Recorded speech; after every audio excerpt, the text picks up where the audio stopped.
and Dr. Abati talk say they no go gree make Fulani them or anybody come talk say they want be indigene of his own state, say he is against the bill. Oya, more listen to wetin the guys to talk.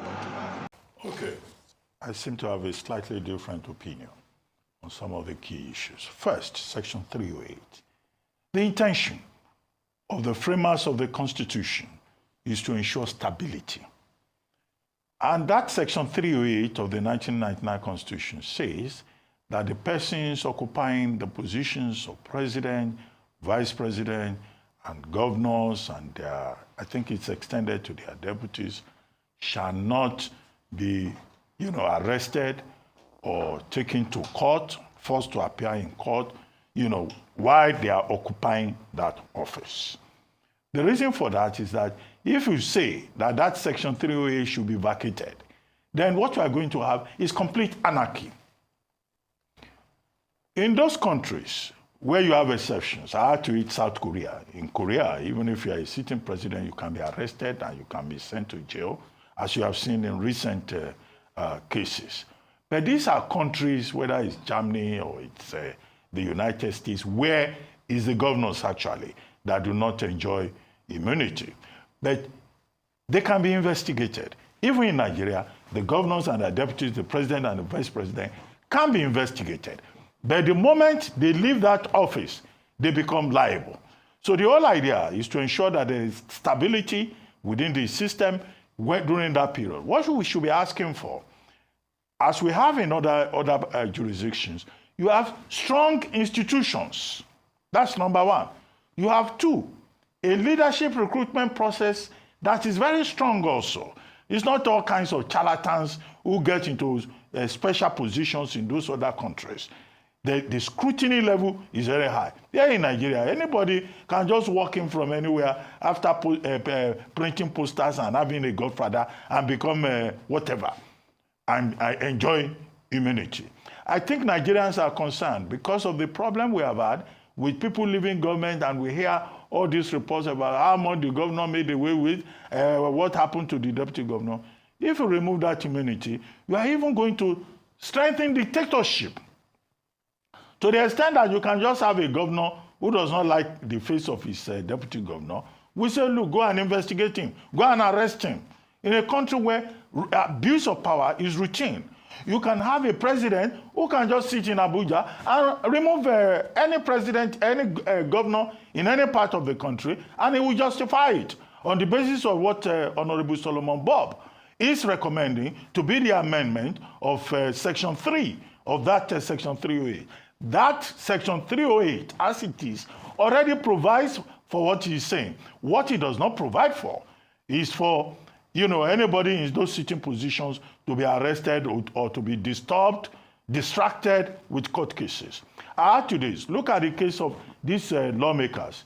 In fact, it's the lawmakers themselves who should do their oversight functions.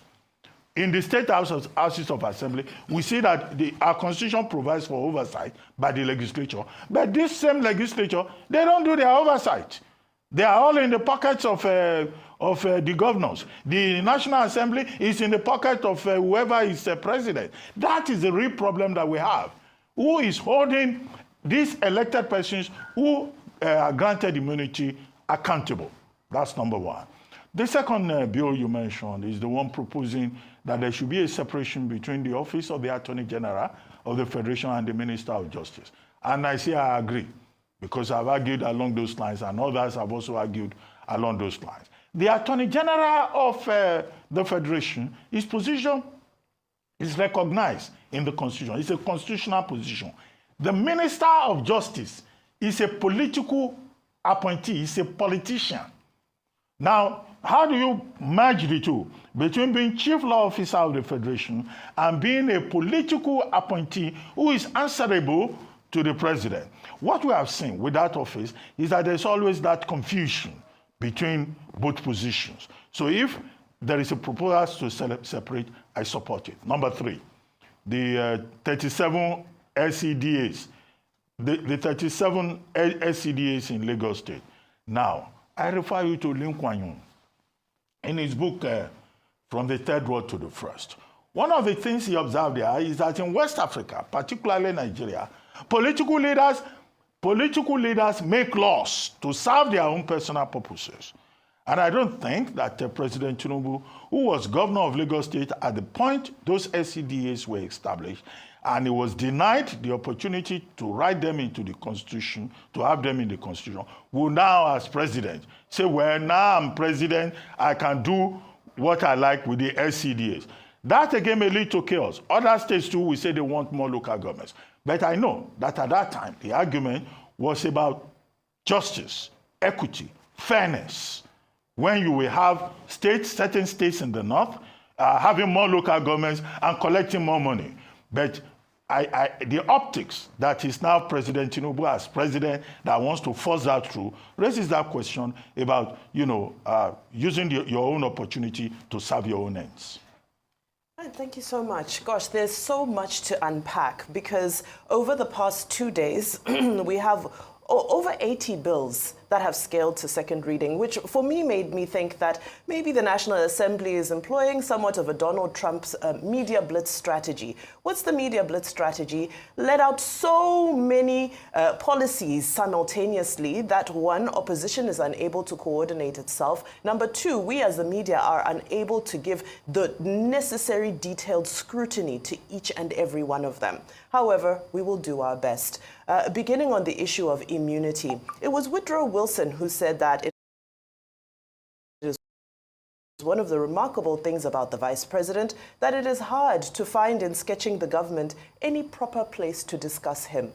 And this seems to be the case again when I look at this issue of vice presidential immunity, because why isolate the vice president, the governors, and the deputies? If we're going to say that elected officials in Nigeria do not enjoy immunity, it should be across the board. There should be no separation because, after all, a president and his deputy are elected on one ticket. So, as they say, what is good for the goose should be good for the gander.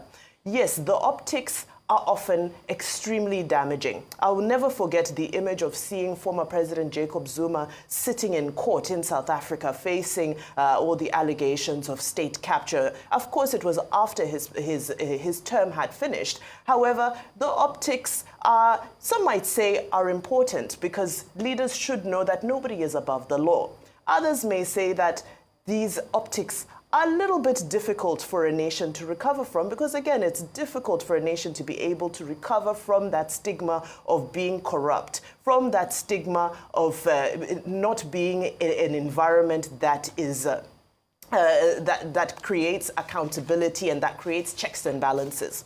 However, one of the key arguments around keeping immunity for the vice president specifically is the issue of separation of powers, which Dr. Abati has unpacked. Because ultimately, giving immunity creates that stability, that creates almost an insulation that says that the judiciary cannot interfere with what happens in the executive. Unless we are saying that we're ready for the judiciary to be used. Because, again, there's a conversation around how strong is the institution of our judiciary? How independent is it? How much credibility is there? So until all of those conversations are resolved, it's difficult to move one piece because several pieces move together. Now, very quickly, there are a number of other bills that as I had already said, and I don't want us to neglect a major one, because when the issue of state creation was brought to the forum, to the public space, it was dismissed quite vehemently, especially by the members of the National Assembly. However, we're seeing here that 4 separate bills to create 6 states have passed into the second reading. Oke-Ogun State, Ijebu State, Ife-Ijesha, Tiga State from Kano State, and in the southeast, Olu State and Etiti State. We had these robust conversations at the time, and if you'll remember, the National Assembly dismissed it and they said it was not up for conversation. This isn't a real conversation. But here we are to second reading. 6 states are potentially about to be created. That's why I said it's a media blitz strategy where so much information is thrown at you that you will miss things that are happening. What else is included in these over 80 bills? We have the issue of moving mines and minerals from the executive list to the concurrent list. Now, this one, again, controversial, because currently we know that the governors have control over the land of their states, but they do not have control over what is under the ground. Are we ready to give governors that type of power over what is happening under the ground? Yes, people are saying separation of powers is important, but when we look at the mineral sector, it has already been playing a very controversial role because we are not yet accountable for a large number of the minerals that are being mined and exported out of this country. Will this create more accountability? Will it increase internally generated revenue? Will it increase prosperity for the states and will it promote federalism? That's a very good argument. However, we go back to the issue of accountability, we go back to the issue of corrupt practices, we go back to the issue of transparency and how we manage some of our critical resources. So there is the good and there is the bad. Now, on a much lighter note, I'll speak of the new proposed bill that allows indigenes that allows people, to become indigenes after 10 years of residing in a place or by marriage. A very welcome development for someone like myself, but again, a very, very controversial conversation because we know the rhetoric that is in the public space. We look at a state like Lagos State and they say, are you Lagosian? What is the criteria for being Lagosian? Robust debate needs to happen around these, again, I said over 40 bills. Impossible to go through all of them. But I'm excited that after 10 years or by marriage, I will become an indigene of Odupani local government area, Cross River State. So for me, make sure that one goes through. It's time now for a short break on the morning show. When we return, we'll have so many discussions to be had, leading with, of course, a discussion around the removal of immunity for vice president, governors and their deputies. Rufai, over to you. I mean, very welcome development. I hope it passes till the end. I hope unforeseen forces does not force it out. I made a quick search this morning to see many developed countries of the world that do not have immunity for their leaders. And I think we should not even stop at this point. We should go up to the president. United States does not explicitly grant immunity to the president for criminal acts. United Kingdom, the UK, lacking the codified constitution, does not explicitly have immunity clause for its prime minister. Germany grants immunity to the federal presidents only for a duration of their term, which is largely ceremonial anyway, but the real people in charge, the chancellor, head of government, enjoys no explicit constitutional immunity.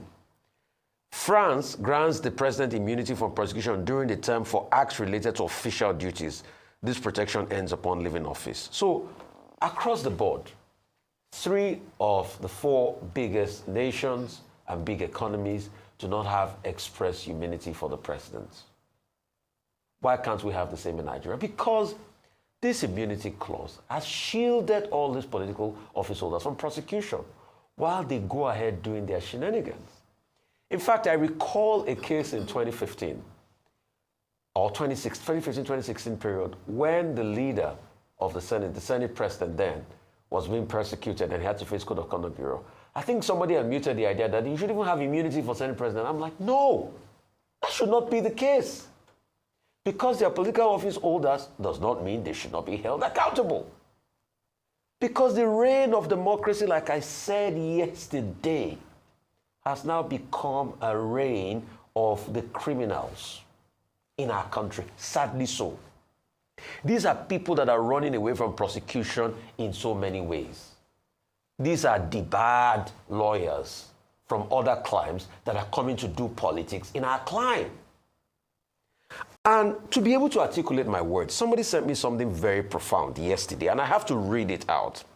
It was a quote by Plato. By Socrates, beg your pardon. And Socrates was very apt in that quote as regards what is happening to our political class today. And that's why I totally support this bill if it can pass, where he was talking about the fact that criminals will want leadership positions and democracy will give it to them. Scoundrels will want leadership positions and democracy will give it to them. And it will get to a point that their own reign of impunity will be more than dictators. Secondly, I want to talk about that local government bill. It was something President Tinubu had fought for, to be able to rationalize and ratify those 37 local LCDAs. So I'm happy it's finally getting the chance because I have always argued for the economic importance of Lagos. Lagos should be allowed to have more local government. Then President Olusegun Obasanjo never believed in it, fought now President Tinubu so much. And then we sided with President Tinubu. We supported him on that. Because the argument has always been, if some other parts of this country can have as many local governments, why can't Lagos have the same? With the economic importance of what Lagos brings to the country. So I'm totally in support of that. I yield the floor.